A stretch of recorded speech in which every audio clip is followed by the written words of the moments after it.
Mi propia familia me envió un mensaje de texto. Necesitamos distancia de ti. Por favor, deja de contactarnos por completo. Sin una llamada, sin una pausa para respirar. Solo una frase fría iluminando mi pantalla como una bengala de advertencia. Me quedé allí, en mi diminuto apartamento, con un silencio más ruidoso que cualquier discusión que hubiéramos tenido. Y en lugar de rogar, en lugar de quebrarme, escribí la línea más serena que he escrito en mi vida. No tenía ni idea de lo que ese momento les costaría. Antes de contarles el resto, denle a me gusta y dejen su ciudad para saber quién está escuchando al otro lado de este desastre. Mi nombre es Maeve Whitlacky, y durante la mayor parte de mi vida, he sido el tipo de persona a la que la gente le entregaba sus problemas, como si fueran abrigos de sobra, en silencio, automáticamente, sin preguntar si podía soportar el peso. Trabajo en nóminas en un centro médico aquí en la ciudad, un trabajo basado en el orden y la precisión. Dos cosas a las que me he aferrado durante años.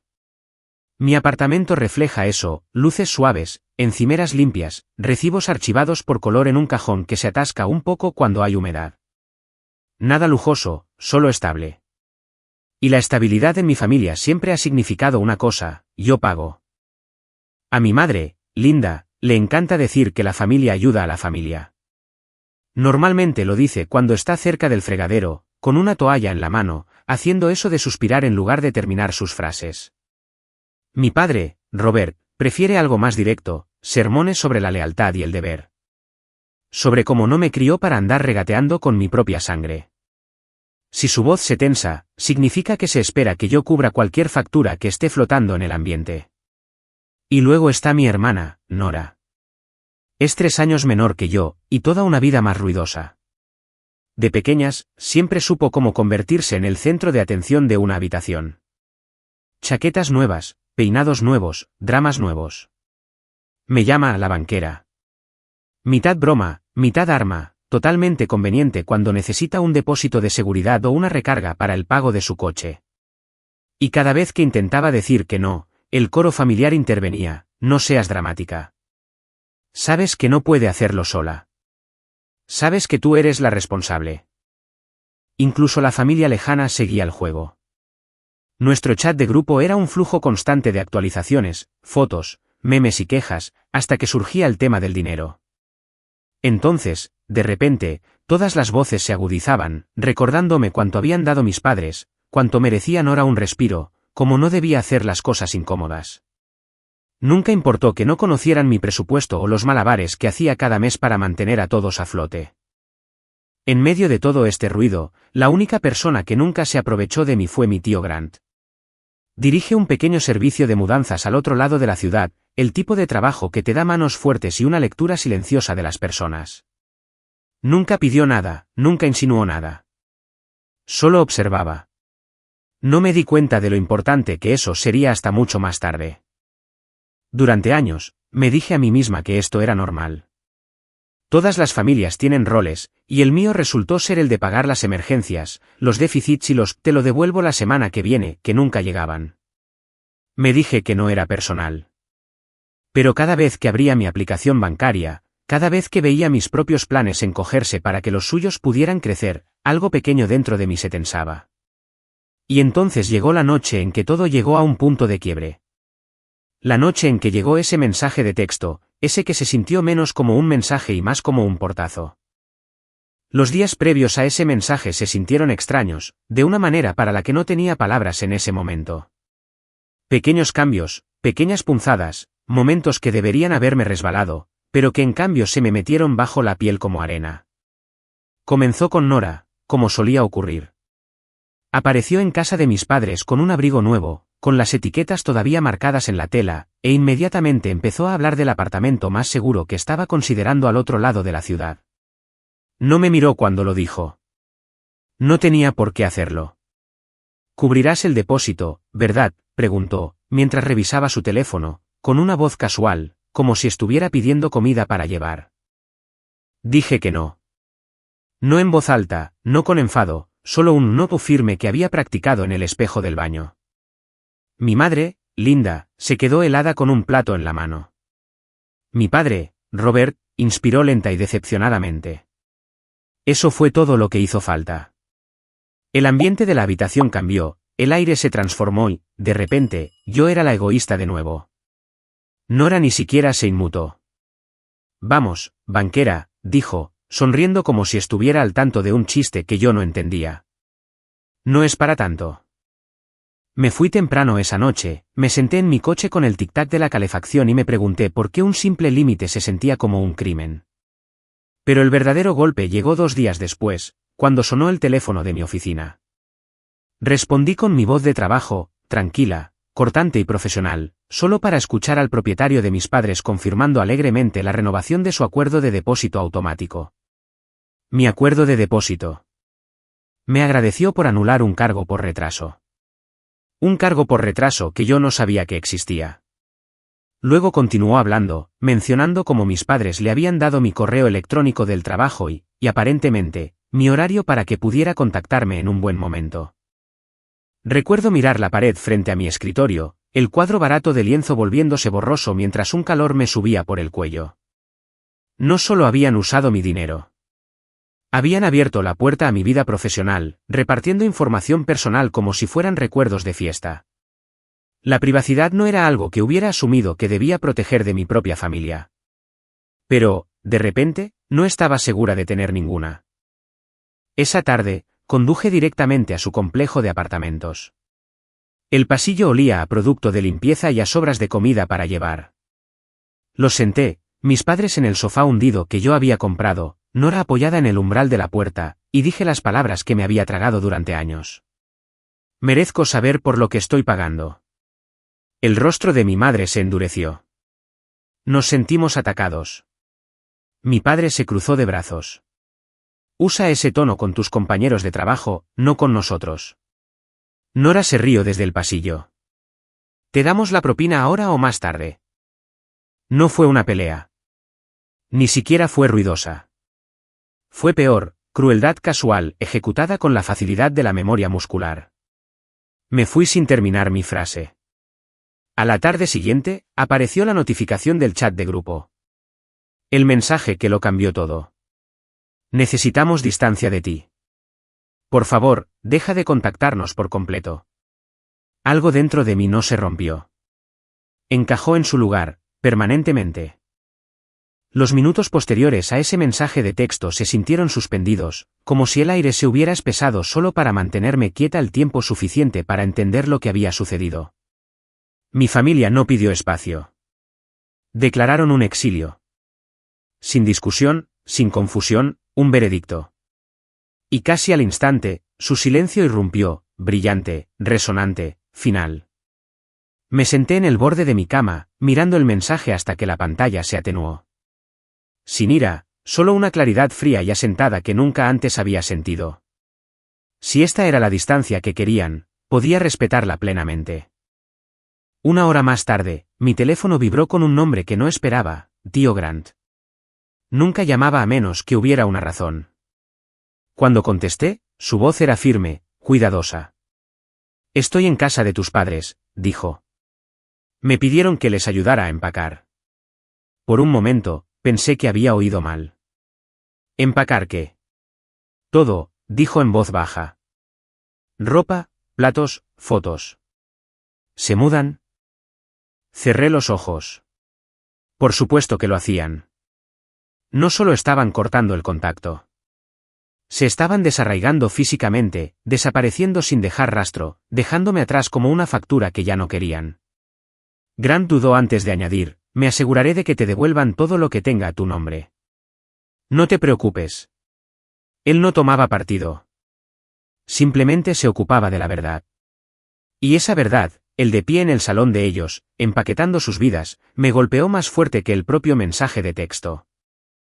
Después de la llamada, abrí el cajón de los recibos codificados por colores que había guardado durante años. Alquiler, servicios, transporte, facturas médicas, suscripciones, comestibles, todos los hilos invisibles que había usado para tejer sus vidas mes tras mes. Me había dicho a mí misma que guardaba los registros por mi propia cordura.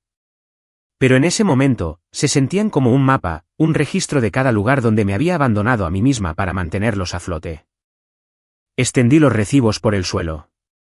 Verde para la vivienda, amarillo para los servicios, azul para el transporte, rojo para los gastos médicos, morado para todo lo misceláneo que nunca recordaban que yo pagaba. Las categorías se curvaban en los bordes como si también estuvieran cansadas. Me senté allí, en el suelo de madera, con las rodillas encogidas y, por primera vez, me permití verlo con claridad. Esto no era apoyo. Esto no era amor. Esto era dependencia disfrazada de deber, y yo me había convertido en la infraestructura que sostenía una casa que nunca tuvo espacio para mí. El pensamiento no me rompió. Me liberó. Esa noche, vino Elías. No llamó fuerte, solo dio un golpecito y entró, de la manera en que lo hace alguien a quien le importas lo suficiente como para ser delicado. Te enviaron un mensaje, dijo suavemente. No es una pregunta. Podía leerlo en mi cara. Le deslicé el teléfono. Escaneó el mensaje, con la mandíbula tensa pero los ojos suaves. No te mereces esto, dijo. No lloré. No me derrumbé. Simplemente exhalé, como si alguien finalmente hubiera aflojado una correa alrededor de mi pecho. Se acabó, dije. Elías se sentó a mi lado en el suelo, entre las pilas de recibos. Entonces empecemos por una cosa, dijo. Muéstrame lo que has estado cargando. Le entregué la primera pila, la verde de la vivienda. La revisó lentamente, como si pasara las páginas de una historia que finalmente explicaba el final. A la mañana siguiente, entré en la consulta de la doctora Prilla y se lo conté todo. El mensaje, la mudanza, los años. Escuchó, asintió y finalmente dijo, Mabe, poner fin a un enredo financiero no es abandono. Es autopreservación. Esa frase fue el permiso que no sabía que había estado esperando. Para cuando salí de su consulta, mi mente estaba serena. Mis manos no temblaban. Sabía exactamente lo que tenía que pasar a continuación. El próximo mensaje que enviaría a mi familia no sería emocional. Sería fáctico, final y construido enteramente sobre la verdad que me habían obligado a cargar sola. No envié nada esa noche. Dormí con el teléfono en silencio, boca abajo, como haces cuando finalmente has decidido dejar de permitir que controle tu vida. Pero a la mañana siguiente, cuando le di la vuelta, el chat de grupo era una tormenta, mensajes perdidos apilados como fichas de dominó caídas. Nora lo había empezado. Por supuesto, ella había sido. ¿Dónde estás? ¿Por qué no contestas? Mi madre dijo, estás siendo dramática otra vez. Luego, bien, lo haremos todo sin ti. Si querían cortar el contacto conmigo, ¿por qué exigían que respondiera? Volví al mensaje original. Necesitamos distancia de ti. Por favor, deja de contactarnos por completo. Todavía se sentía irreal, limpio y afilado como un corte de papel. Pero ahora yo tenía algo que ellos no tenían, claridad. Fui a la pequeña mesa de mi cocina, extendí las pilas codificadas por colores de la noche anterior y tomé fotos, una por cada categoría, vivienda, servicios, transporte médico, suscripciones, misceláneos. La prueba de 7 años siendo el cimiento silencioso de la familia. Mis dedos no temblaban.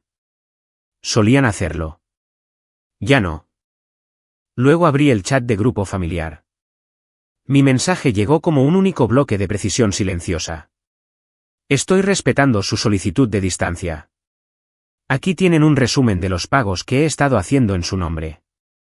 Todos estos finalizarán en las fechas señaladas. Por favor, transfieran los contratos de arrendamiento y las cuentas a sus propios nombres en los próximos 30 días. Adjunté las fotos, una por una. Enviar. Enviar.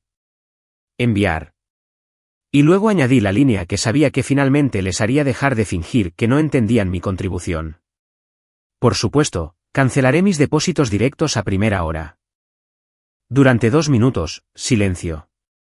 Imaginé sus pantallas iluminándose, sus ojos recorriendo números, fechas, totales sobre los que nunca se habían molestado en preguntar. Luego comenzó el pánico. Mamá, Mabe, ¿qué se supone que significa esto? Papá, el dinero no es lo mismo que la familia. No lo uses como un arma. Nora, estás enferma. Hiciste esto para humillarnos. La tía Mara intervino. Luego un primo. Luego el cónyuge del primo. Pequeños puntos grises del escribiendo pululaban por la pantalla como mosquitos. Mamá, otra vez, nos referíamos a distancia de tu actitud, no de ti. Respondí, su mensaje decía, deja de contactarnos por completo. Estoy respetándolo. Papá envió un párrafo largo.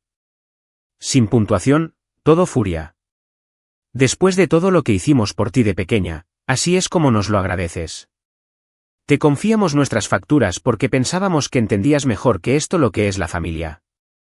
No me molesté en responder a su intento de hacerme sentir culpable. Lo había oído durante años en 100 variaciones. Nora cambió de táctica. No puedo permitirme mudarme ahora mismo. Estaré en una zona peligrosa. ¿Estarás feliz si me pasa algo? Miré fijamente el mensaje, con la respiración tranquila. Chantaje emocional, su herramienta favorita. Espero que estés a salvo, escribí. Pero no soy responsable de tu estilo de vida.